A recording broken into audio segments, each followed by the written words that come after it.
Vijay sir, அப்புறம் வந்து பாத்தீங்கன்னா டான் பாஸ்கர் சார், ஹரிபிரகாஷ் சார், அப்புறம் வந்து விஜயகுமார் அண்ணன், எல்லாருக்கும் வந்து பாத்தீங்க அப்படின்னா அவங்க தான் வந்து பாத்தீங்கன்னா எங்களோட லைஃப் லைன். அவங்க இல்ல, அவங்க எங்க கைட் பண்ணல அப்படின்னா நாங்க இந்த ஸ்டேட்ல இன்னைக்கு இல்ல. அப்புறம் வந்து பாத்தீங்கன்னா சிடி சார், ஃபர்ஸ்ட் வந்து பாத்தீங்கன்னா சாரி நம்ம MD sir Senthil, ABS Senthil sir, அவர் வந்து பாத்தீங்கன்னா காட் ஃபாதர், எங்களோட காட் ஃபாதர் அவரு.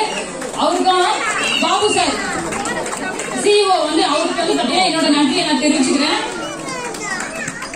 அப்புறம் என்னோட டவுன்லைன்ஸ் எல்லாருக்கும் வந்து ஒரு இண்டிவிஜுவல், அவங்க யாரும் இல்ல அப்படின்னா நாங்க இந்த ஸ்டேட்ல இல்ல. எல்லாருக்கும் வந்து பாத்தீங்க அப்படின்னா இந்த அவார்டு வந்து பாத்தீங்கன்னா நாங்க வந்து பாத்தீங்கன்னா அவங்க எல்லாருக்கும் தான் வந்து போய் சேரும்.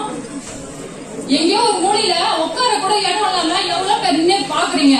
அவங்களோட ட்ரீம் ஸ்ட்ராங்கா இருந்துச்சு அப்படின்னா எல்லாருக்கும் இந்த ஸ்டேட் வந்து கண்டிப்பா காத்துட்டு இருக்கு. நாங்க வந்து பாத்தீங்க அப்படின்னா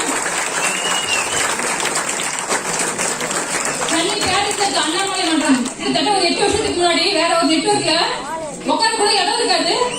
ஒரு மூலையில அந்த குழந்தை என் பெரிய பொண்ணு வந்து பாத்தீங்கன்னா இப்ப 10 வயசு, ஒரு அவளுக்கு வந்து பாத்தீங்கன்னா 2.5 வயசு 1 வயசு தான் தோல்ல தூக்கிட்டு இருப்பேன். பசியோடு தான் இருப்பா. ஒரு மூலையில வந்து உட்கார கூட இடம் இருக்காது. நின்றுட்டு நான் வந்து பாத்தீங்கன்னா நிறைய மீட்டிங்ஸ் ட்ரைனிங்ஸ் எல்லாம் வந்து பாத்தீங்கன்னா நான் அட்டென்ட் பண்ணிருக்கேன். எல்லாருக்கும் அவங்க எல்லாருக்கும் நான் சொல்றேன், ஒரு மூலையில நீங்க இடம் இல்லாம நீங்க நின்றுட்டு பாக்குற கால்வெளிக்கு ஸ்டார்டிங் நான் பாத்துக்கிற கிரௌட் அதிகமா தான் இருக்கு. அவங்க எல்லாருக்கும் வந்து பாத்தீங்கன்னா அவங்க ட்ரீம் ஸ்ட்ராங்கா இருந்துச்சுன்னா இந்த